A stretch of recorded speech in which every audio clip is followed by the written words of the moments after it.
고린도전서 3장 16절부터 23절까지 3장 끝까지 살펴보겠습니다.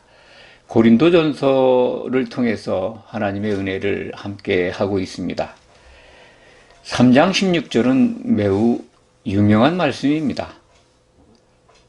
너희가 하나님의 성전인 것을 알지 못하느냐?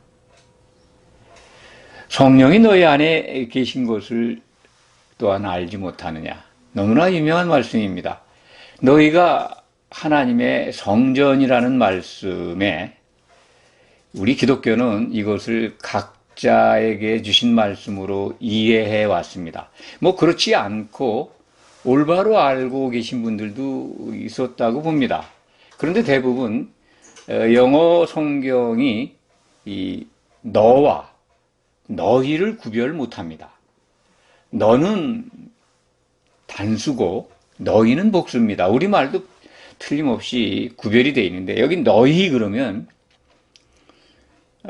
너 그런 게 아니라 여러 사람의 인칭 복수죠. 너희들. 우리말은 그냥 너희 그래도 되는데 꼭 들자를 붙여야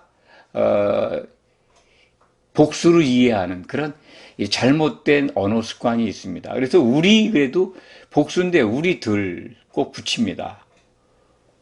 또 모두 그러면 다 여러 사람들을 얘기하는 복수인데 모두 들까지 붙여야 사실은 잘못 사용되는 언어 습관입니다. 너희 그러면 여러 사람. 사도 바울이 너희 그러면 이 고린도 교회 성도들을 가리키는 말입니다. 그렇기 때문에 너희는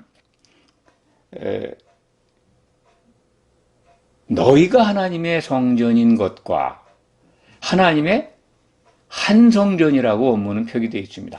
단수의 성전입니다.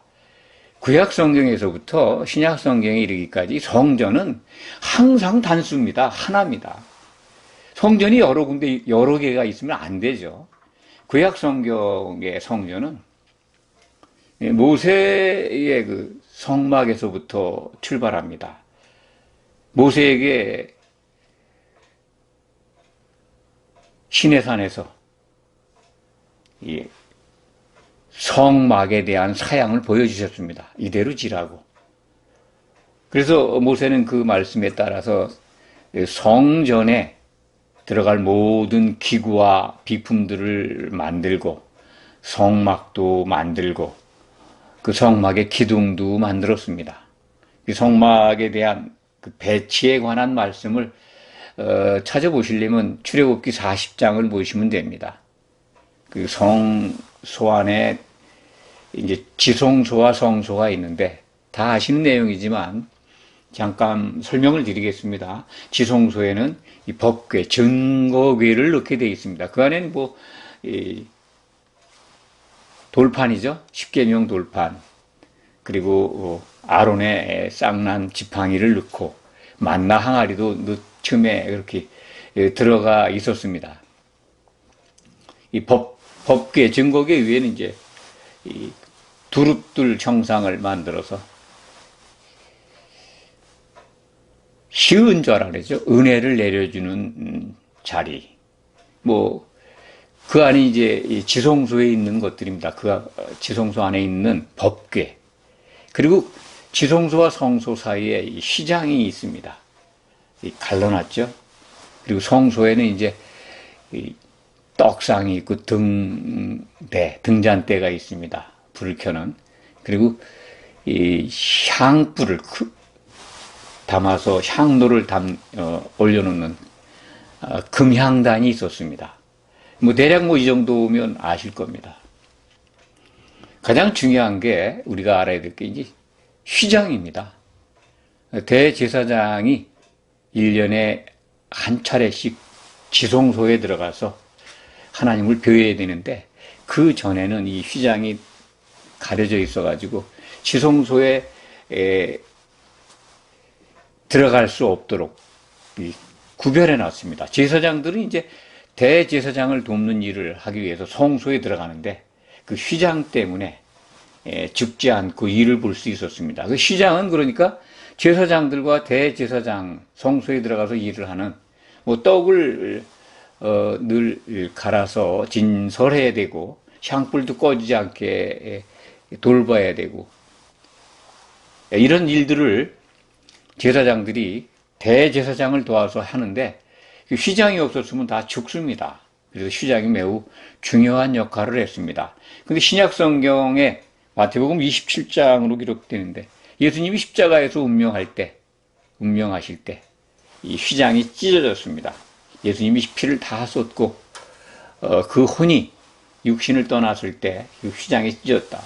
그것이 바로 이제 예수님의 몸이 찢긴 것, 그것을 우리가 생각하면 구약 시대의 성소와 지성소를 갈랐던 그 휘장이 예수님의 몸이다. 그리스도의 몸이라는 거죠.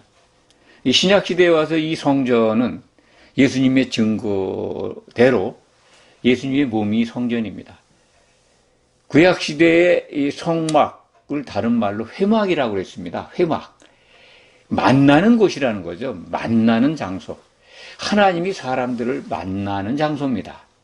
만나 주시겠다고 성막을 만들라고 해서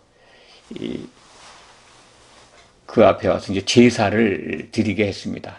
제사는 제사장이 번제물을 태우고 번제물을 이제 번제를 드리는 백성이 번제물을 가져와서 안수하고 잡으면 제사장이 이걸 태웠습니다.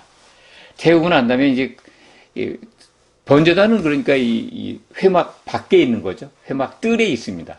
그래서 번제를 드리고 그다음에 물두멍이 있어서 물두멍에 가서 손을 씻고 성소로 들어가서 제사를 드렸습니다. 예수님은 이 땅에 오셔서 자신의 몸이 성전인 것을 증거했습니다. 요한복음 2장에 기록되어 있습니다. 이 성전을 헐라 내가 사흘 동안에 다시 일으키겠다. 제자들은 그 말씀이 무슨 말인지 몰랐는데 나중에 예수님이 십자가를 지시고 죽고 다시 부활하신 다음에 승천하신 다음에 알았다라고 하는 기록이 있습니다. 성전된 자기 육체를 가리켜 말씀하신 것이다. 성전은 그러니까 구약 시대의 그 성전의 용도를 조금 전에 말씀을 드렸는데 하나님을 만나는 곳입니다. 그런데 신약 시대에 예수님이 당신의 몸이 성전이라고 그랬으면 예수님의 몸을 통해서 하나님을 만날 수 있는 곳입니다. 그런데 그 성전을 신약 성경은 예수님의 몸을 교회로 우리에게 가르쳐 줍니다. 교회가 곧 예수 그리스도의 몸이라는 겁니다. 남겨놓으신 몸이죠.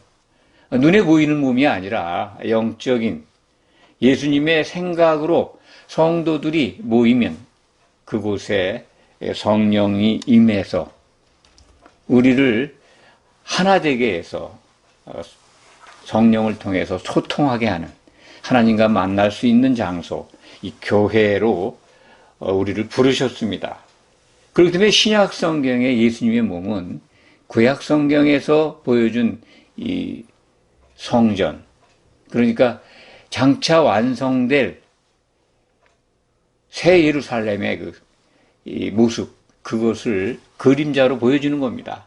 오늘날 우리가 교회에 들어와서 예배를 드리고 찬송을 부르고 예수님의 몸을 이루는 것은 하나님이 계획하신 목적하신 새 예루살렘을 완성해가는 과정에 있습니다.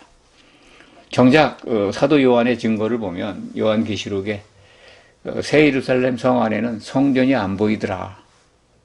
성전이 안 보입니다. 성전이 없습니다. 왜냐하면 모든 제사가 완성됐기 때문에 그 성전을 구원받은 우리들, 이기는 자가 된 우리들이 이루고 있습니다. 그것을 신약성경은 보여주고 있습니다. 그런데 고린도전서 3장 16절은 너무나도 오해되어 있고 잘못 적용되어 있습니다. 모두에 말씀드렸습니다. 너희가 하나님의 성전인 것을 알지 못하느냐? 하나님의 성령이 내 안에 계신 것을 알지 못하느냐? 이렇게 해석하고 적용해 왔기 때문에 각자가 성전이라고 하는 가르침이 모든 기독교의 많은 성도들에게 심겨져 왔고 그렇게 알고 있습니다. 각자가 성전이기 때문에 각자가 교회로 알게 되었고, 각자가 교회이기 때문에 각자 신부라고 또 확신하게 되는 정말 어처구니 없는 성경과 다른 신약 성경의 신약 성경이 일러주는 그 잘못된 신약 성경이 일러주지 않는 잘못된 교리를 믿고 있고 그것을 아주 확신하고 있고 붙들고 있습니다. 그러니까 예수님이 오시면 자기가 각자가 신부로 예수님과 결혼한다는 거죠. 각자가 교회이기 때문에 혼자 예배 드릴 수도 있고 각자가 교회라는 겁니다. 그래서 7년 환란이 도래하면 교회는 심판을 받지 않고 환란을 피해서 들림받는데 각자가 다 휴거되면 공중에서 혼인잔치를 벌이다가 예수님 만나가지고 지상으로 내려와서 통치한다라고 하는 정말 성경적이지 않은 그런 기가 막힌 신약 성경이 말씀하지 않는 창작되어 있는 소설 같은 이야기로까지 이렇게 진행이 되어 있습니다. 이거 이거 고칠 수가 없는 것 아닌가. 마귀가 이렇게 설정해 놓고 그렇게 몰고 온 역사가 너무 깁니다. 고린도전서 3장 16절 다시 말씀드린다마는 너희는 복수입니다. 성도들입니다. 교회입니다. 교회로 모인 너희 성도들이 하나님의 한 성전을 이루고 있는 것, 그리고 그 가운데 성도들 가운데 성령이 역사하는 것, 성령이 임하신 것을 알지 못하느냐, 이 말씀입니다.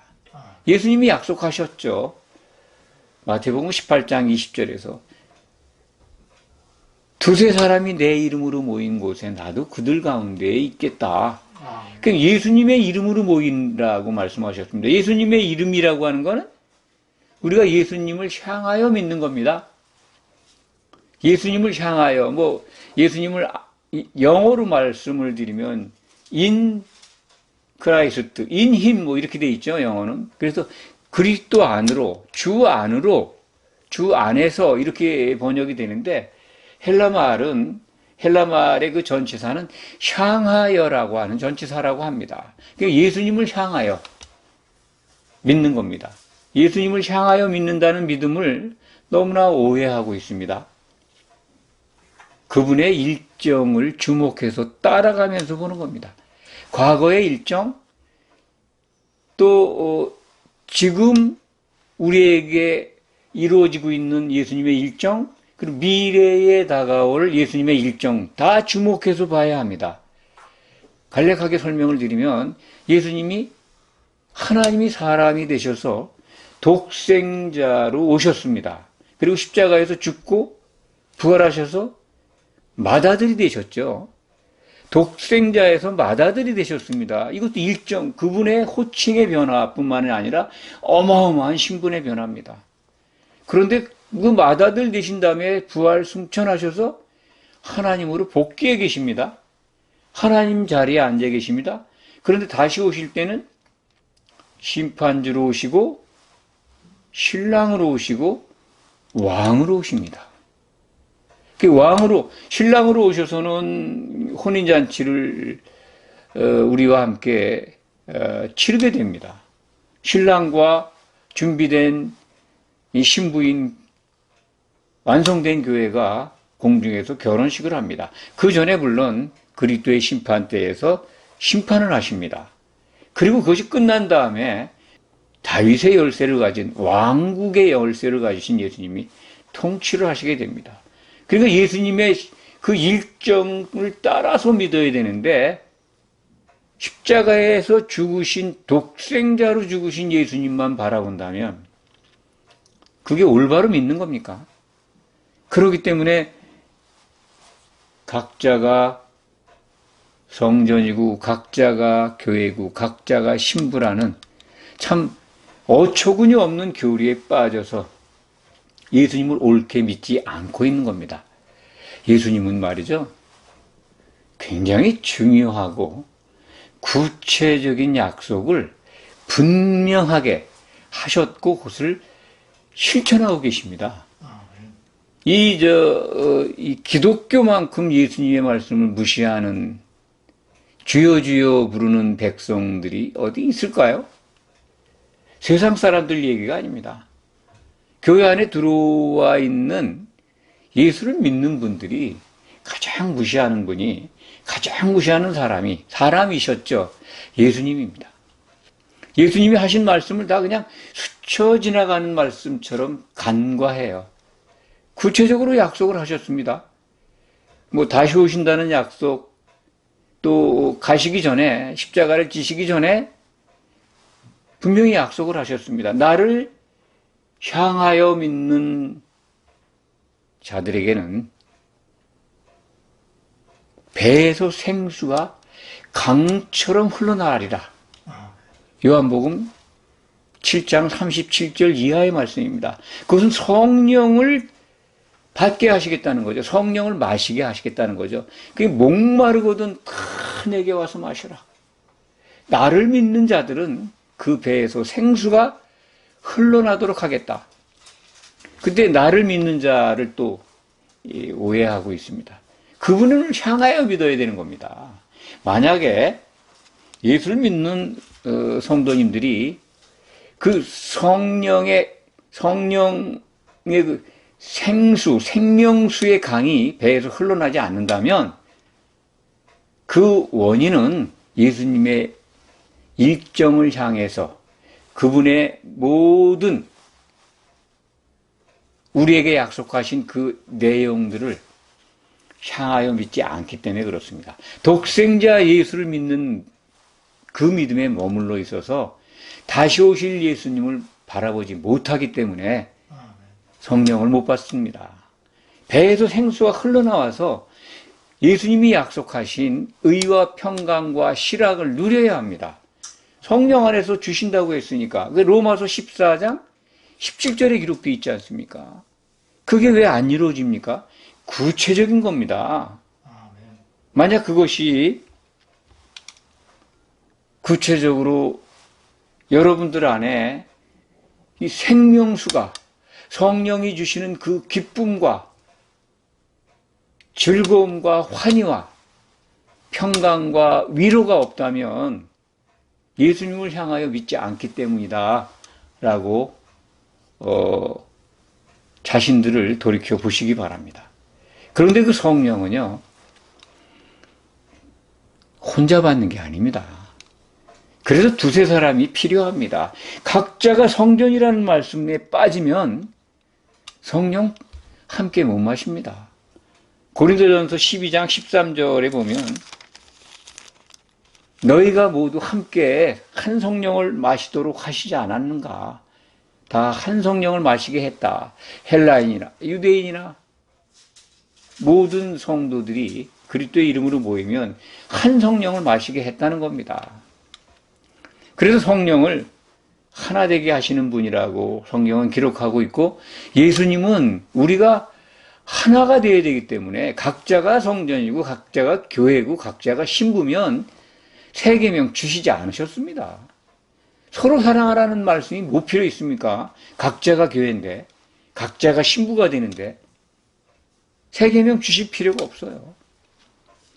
왜 서로 사랑하라고 하고 예수님이 요한복음 17장에서 그토록 간곡히 하나 되게 해달라고 기도하셨겠습니까? 그것은 각자가 성전이 아니고 각기 교회가 아니고, 그리고 혼자서 예수님의 어린 양의 신부가 되는 게 아니기 때문에 우리가 성령을 우리가 함께 마심으로 한 몸을 이룸으로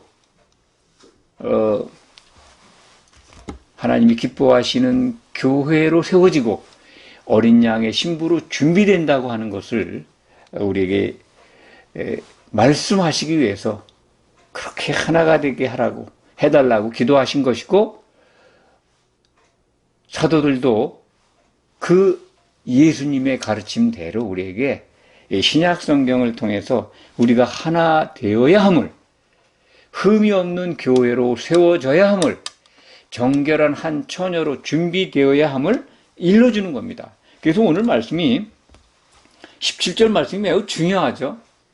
누구든지 하나님의 성전을 더럽히면 하나님이 그 사람을 면하시리라. 하나님의 성전은 거룩하니 너희도 그러하니라. 그러니까 내가 거룩해야 된다. 내가 성전이니까 내 몸을 더럽히면 안 된다. 여기서 나온 게 뭡니까? 여기서 나온 게 술 끊고 담배 끊어야 된다는 거 아닙니까? 내가 성전이라. 예. 그래서 자기가 제일 중요해요. 다른 지체에 상관하지 않아요. 나만 잘 믿으면 돼. 이게 바로 기독교를 정말 혼돈케 한 결정적인 이 말씀 해석입니다. 각자가 신부고 각자가 교회고 각자가 성전이니까 자기만 챙기면 돼. 정말 같이 섬기고 같이 신앙생활하는 성도가 얼마나 중요한지 몰라요.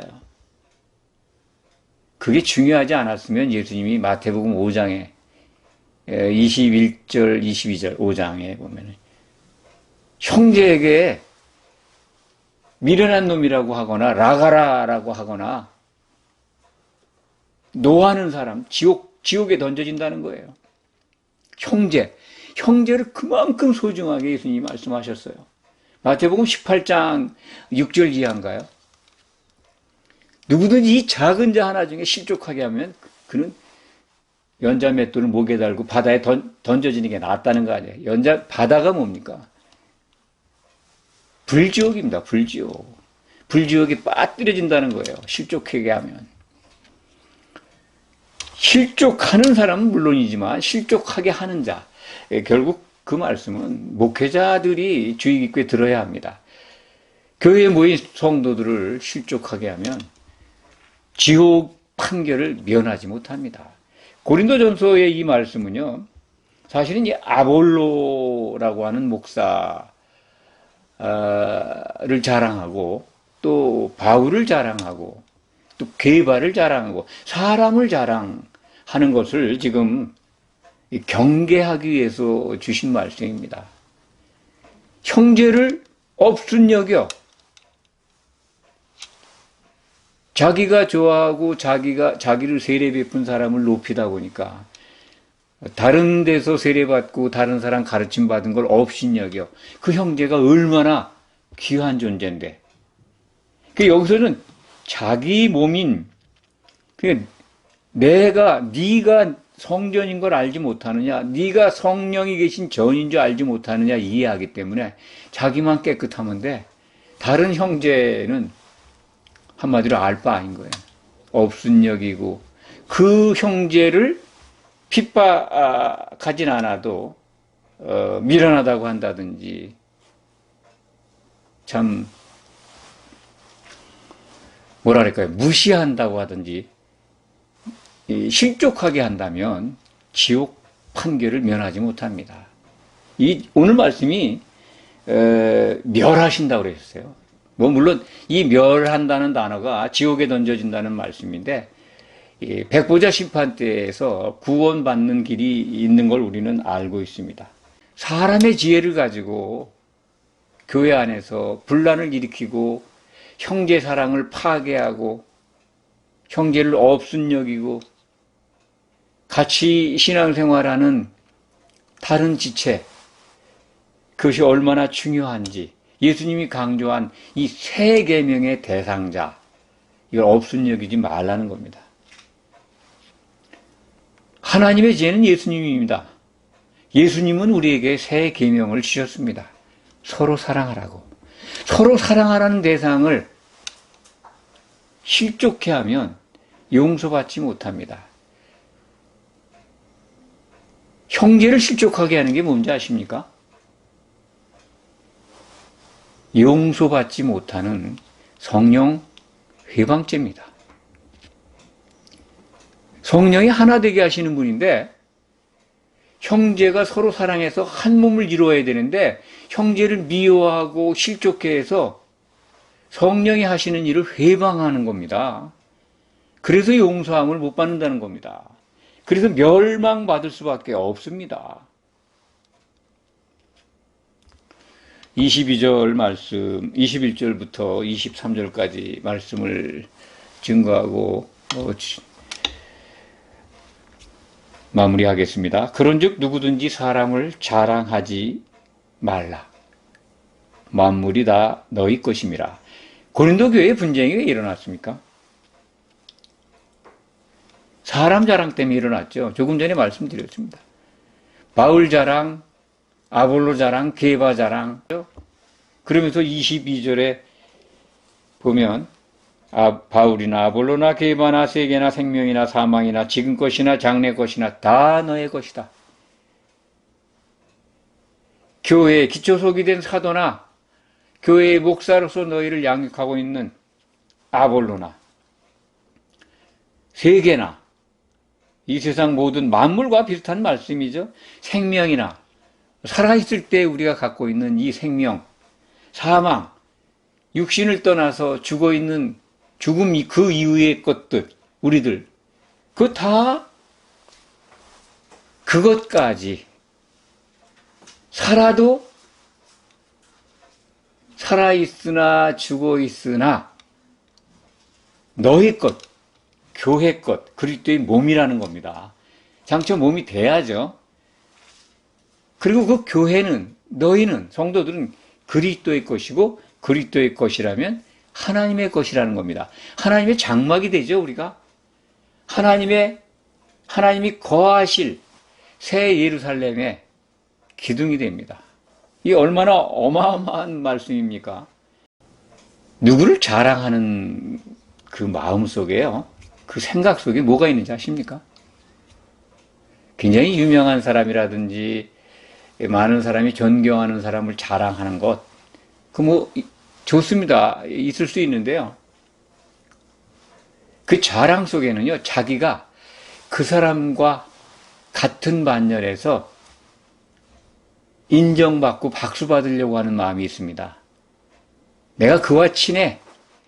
굉장히 능력이 있고 훌륭한 사람이야. 내가 그를 너무나 잘 알아. 그를 자랑해.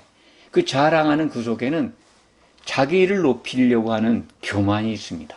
그 사람 수준에서 칭찬받고 박수받고 싶은 겁니다. 그래서 그런 거 하시면 안 됩니다. 우리가 자랑할 게 뭐가 있습니까? 예수님밖에 자랑할 게 없어요. 모든 지혜가 우리가 자랑할 수 있는 건 딱 그로부터 나온 겁니다. 하나님의 지혜에 속한 것입니다. 이건 다 하나님께서 주신 겁니다. 라고 인정할 때 우리는 사람 자랑을 하지 않게 됩니다. 사람 자랑을 하게 된다 하더라도 하나님이 주신 겁니다. 하나님께로 온 것을 우리에게 이렇게 훌륭한 목사님, 교사님, 또 참 우리 형제 정말 주셔서 감사합니다. 그와 함께 신앙생활을 하게 하시고 그와 더불어 서로 사랑하게 해서 교회를 이룸으로써 하나님이 기뻐하시는 그 예배를 드릴 수 있고 찬송을 부를 수 있고 또 모든 형제가 함께 세상에 없는 기쁨을 공유할 수 있게 돼서 감사합니다. 그렇게 하나님께 감사하겠죠. 형제 자매를 자랑한다면 그래서 주 안에서 자랑하시기 바랍니다. 기도하겠습니다.